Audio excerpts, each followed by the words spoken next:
Olá pessoal, beleza? Chegando aí para mais uma videoaula da nossa disciplina de Auditoria e Segurança da Informação e Auditoria e Segurança de Sistemas. E nessa videoaula vamos começar alguns conceitos básicos a respeito do Firewall iptables. Agora a gente vai entrar numa parte mais prática da nossa disciplina, mas algumas questões um pouco teóricas ainda são fundamentais para dar o nosso alicerce para a base, para a parte prática, tudo bem? Então a primeira coisa que a gente vai ver aqui é algum conceitual aqui. O que é o iptables, né? Então, sistemas operacionais Linux, então o controle do fluxo de dados é agregado, é inerente aí na própria arquitetura do kernel, é chamado NetFilter. Então, assim, isso proporciona uma vantagem muito grande aos sistemas operacionais Linux. Também aí a sistemas baseados em Unix como BSD, só que aí eles utilizam outros gerenciadores, outros front-ends, tá? O Linux utiliza como front-end o iptables, tá? O iptables é, grosso modo, um front-end, então imagina como se fosse uma interface para você manipular as funções do NetFilter. O NetFilter ele possui ali suas funções são alocadas em tabelas. Então são 3 tabelas, né? A tabela filter, nat e mango. Vamos detalhar cada uma delas aqui, certo? Mas, por exemplo, o BSD é um sistema que ele possui outras opções, como, por exemplo, que é o PF, o IPFWDM, tem outras opções. Por aqui vamos falar do iptables. Então, quando estivermos nos referindo como firewall, estaremos dizendo firewall iptables, tudo bem? Apesar que o firewall, talvez o nome mais adequado para isso seria o NetFilter. Mas falaremos aqui firewall iptables. Então, a tabela filter é a tabela padrão do iptables, ok? Atua como um firewall de filtro de pacotes. Então, ela é um filtro de pacote, tá bom? Ela possui algumas funções, né? 3 funções principais, né? Que é o input, o forward e output. Então, por exemplo, o input é tudo aquilo que entra no host, certo? No seu servidor. E aí, estou falando de host, pode ser tanto a estação de trabalho do usuário, a gente viu aquele conceito lá de defesa em profundidade, né? Quanto o próprio servidor.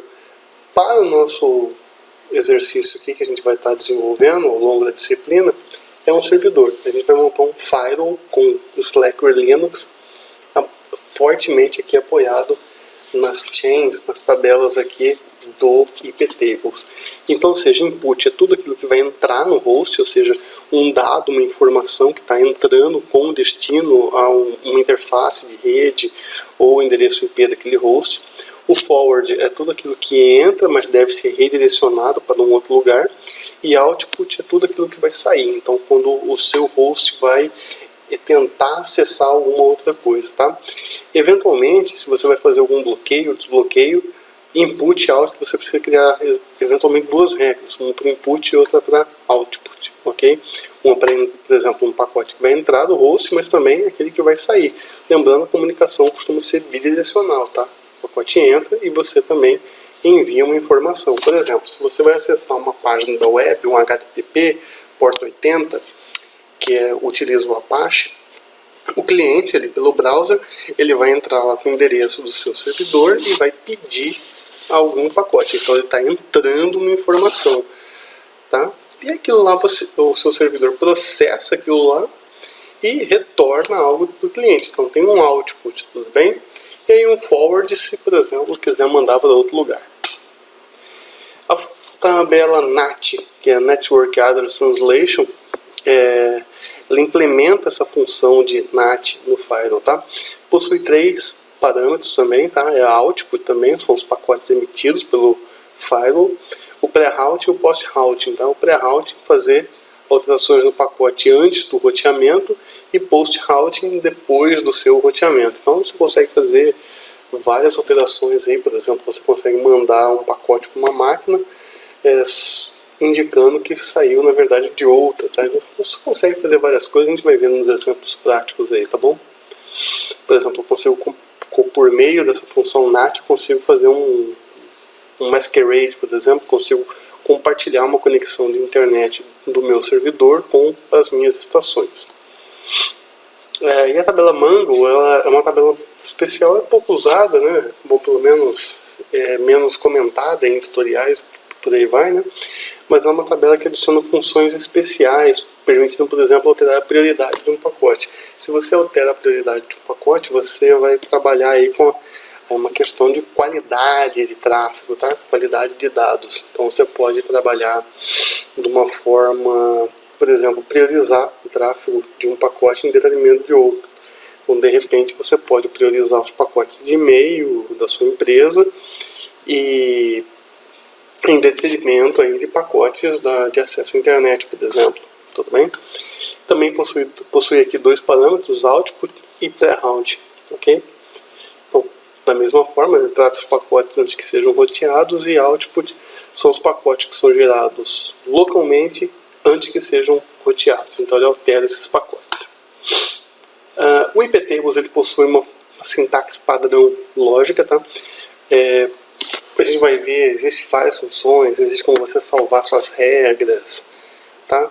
Mas vamos com calma, tá? Vamos pegar aqui a sintaxe básica dele, é iptables. Eu estou usando aqui o Cerquilha. Vamos trabalhar como root. Não tenham medo de ser root na máquina, no seu servidor, especialmente que é uma máquina de teste, né? Ok? Então você, iptables, o comando, a tabela que você especifica que você está trabalhando, qual é o comando, qual é a ação que você vai executar e qual é o alvo. As tabelas podem ser acessadas com o parâmetro "-t". Então, iptables "-t filter", "-t nat" ou "-t mango".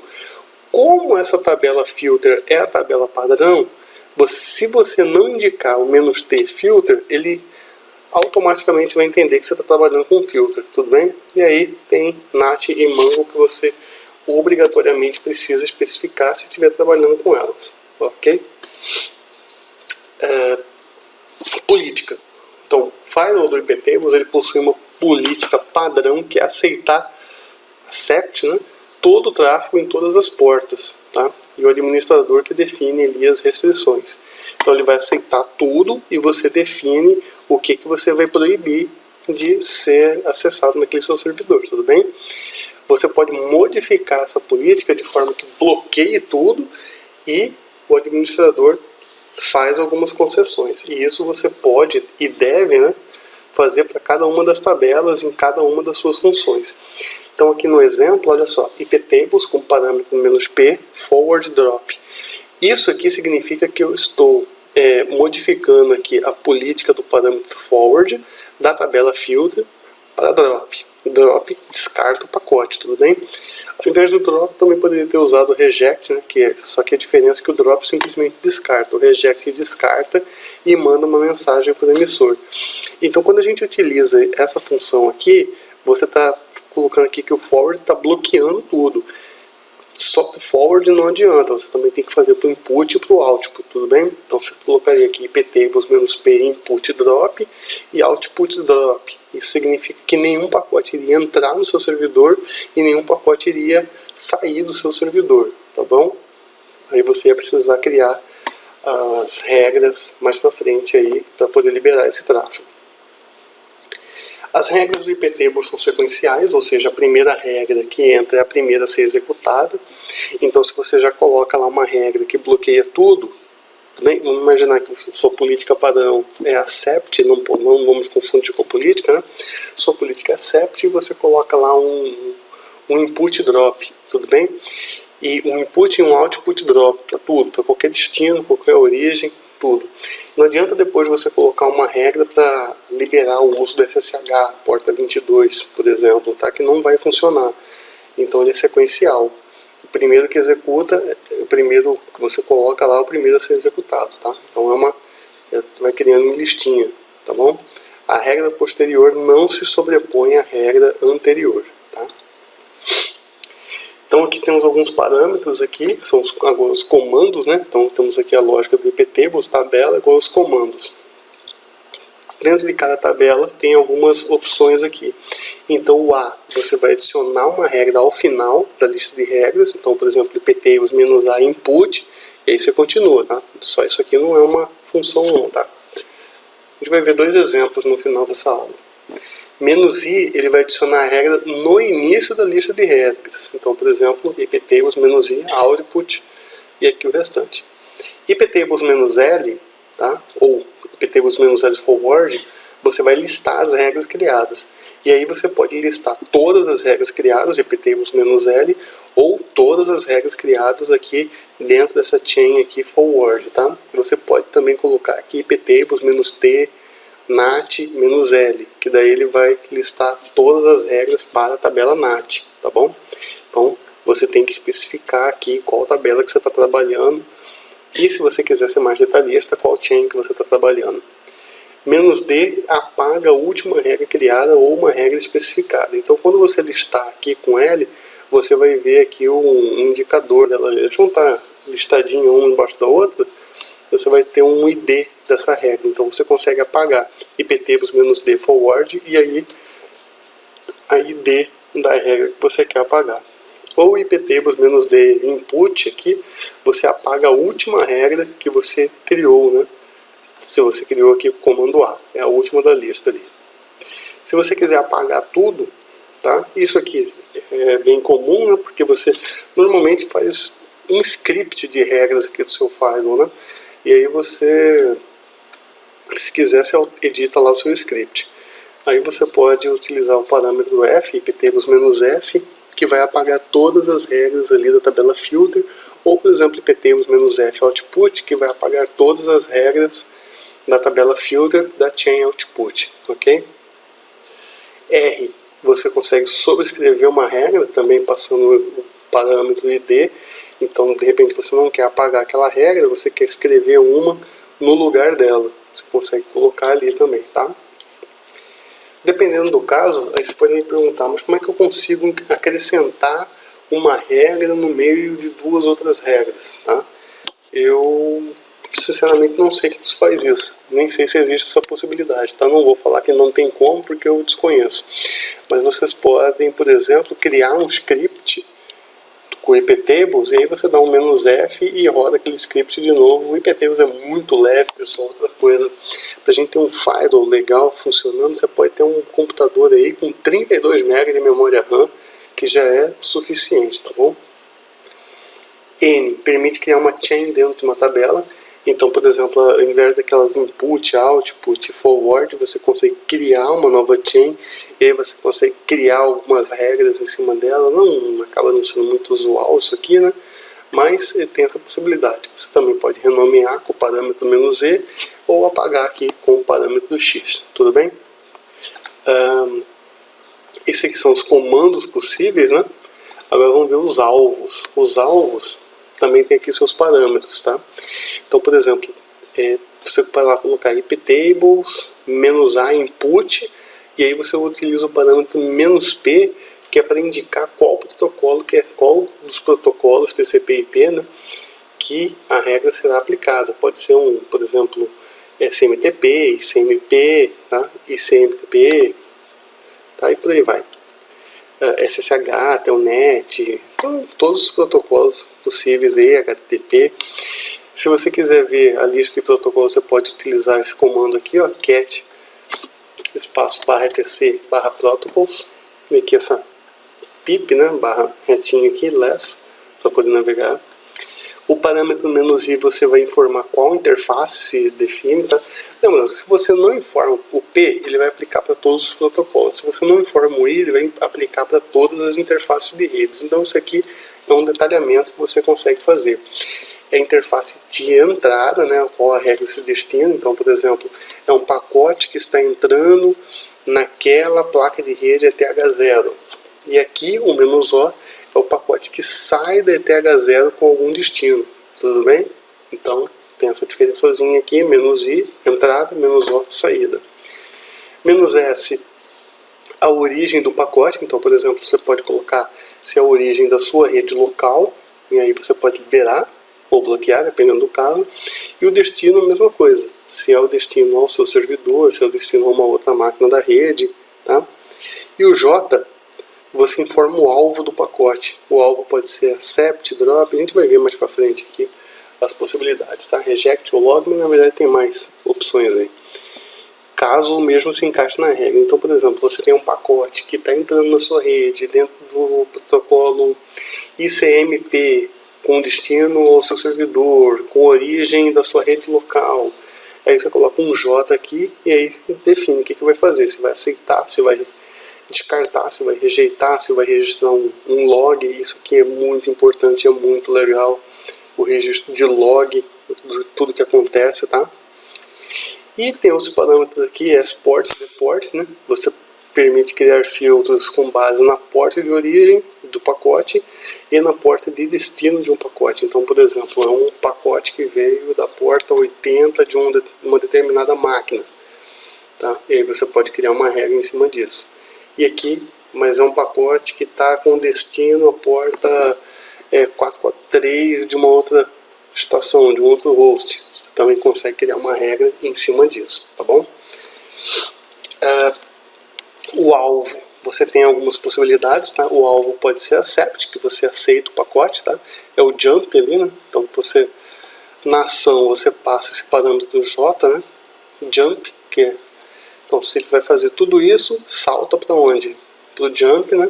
Accept, que aceita o pacote, drop, descarta sem avisar, reject, descarta e avisa o emissor. O log, ele cria uma entrada em /var/log /mensagens. Isso depende, em alguns sistemas ali no syslog também, tá? Mas ele deve vir antes das demais regras. Então, se você quer criar uma regra para aceitar ou para rejeitar e você quer que isso fique registrado, você faz exatamente a mesma regra e coloca o jump pro log, tá? E a próxima você repete a regra, só que o jump você coloca aí pro accept, drop, reject ou assinate aqui, ou as outras opções, tudo bem? Então a SNAT ela vai modificar o endereço de origem do pacote, tá? Antes de ser roteado, e o DNAT modifica o endereço de destino do pacote antes de ser roteado, tá? Então o pacote, assim, o pacote ele entra no seu servidor e ele é tratado de alguma forma. Esses dois parâmetros fazem esse tipo de tratamento, tá? Redirect, em conjunto com o toPort, aqui por exemplo, você tem um acesso na porta 80, seu servidor não tem aí o HTTP rodando, só o HTTPS, você pode redirecionar, por exemplo, para a porta HTTPS automaticamente, tá bom? E o TOS faz aí uma prioridade do tráfego de acordo com o tipo do serviço. Ok? Então, quanto também ao log, ele possui vários parâmetros, tá? Ele tem os seguintes níveis de log: debug, info, notícia, warning ou warning, tá? RR ou error, crit alert, emerge ou panic, tudo bem? Então esses que são ou aqui tem a mesma função. Debug é o mais detalhado, info tem uma informação legal também, tá? Você pode consultar aí o manpages aí para ver aí o nível de detalhamento ou simplesmente testar aí e verificar o nível de detalhamento. Eu geralmente uso o info, dá uma informação legal, tá? Também tem o parâmetro log prefix, que você pode deixar uma anotação junto com o registro, com o log, que aí facilita a sua busca depois. E aí vamos ver alguns exemplos. Então, por exemplo, eu quero fazer aqui o bloqueio de ping, tá? Vocês sabem que é um ping, né? Aquele é ping, o endereço de destino. Então, olha só, para fazer isso, eu venho aqui, ó, eu vou... Caramba, o que aconteceu aqui? Mas vamos lá, não tem problema, tá? Desenhar com um toque, acho que aqui resolve bem. Não ficou bom não, não tem problema.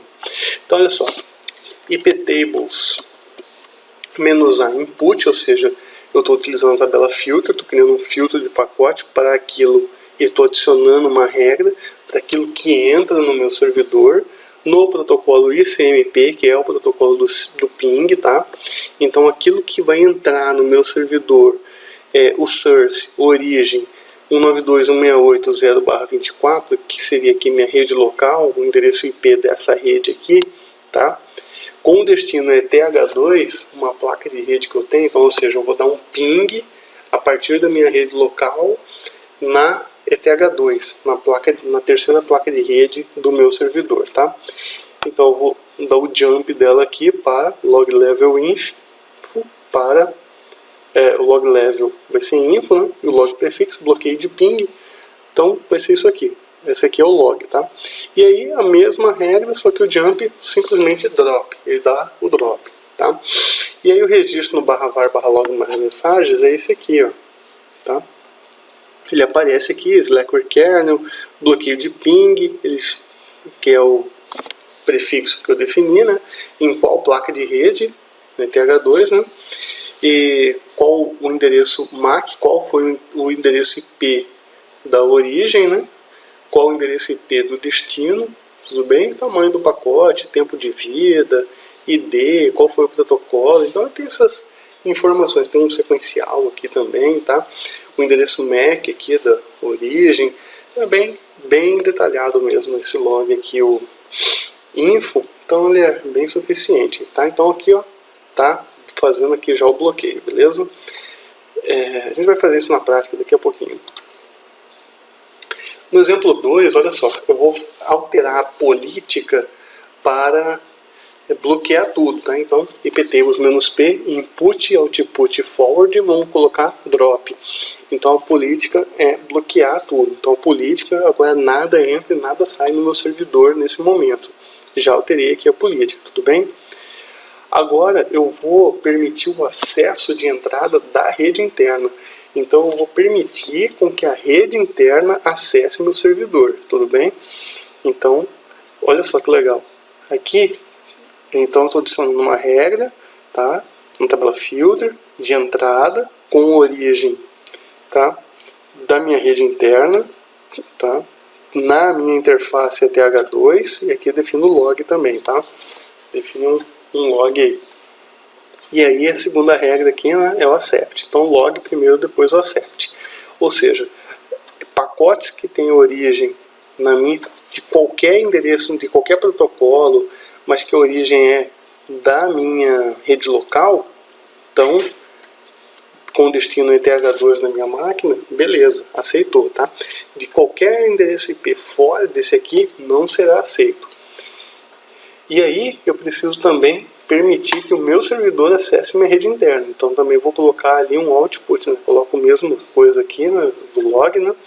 Mas aí é um output com destino à minha rede interna, já coloco um accept. E isso vai liberar para todos os protocolos, tá bom?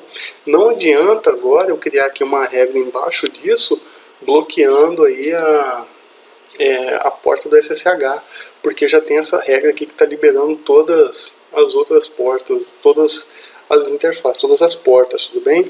Então não adianta eu criar alguma agora para bloquear o SSH que não vai ser bloqueado, ok? Então aqui é um exemplo básico, tá? Então já deu aí nosso tempo, espero que vocês tenham gostado, qualquer dúvida coloca aí, próximo vídeo vamos implementar tudo isso aí na prática. Beleza, pessoal? Um abraço e até a próxima.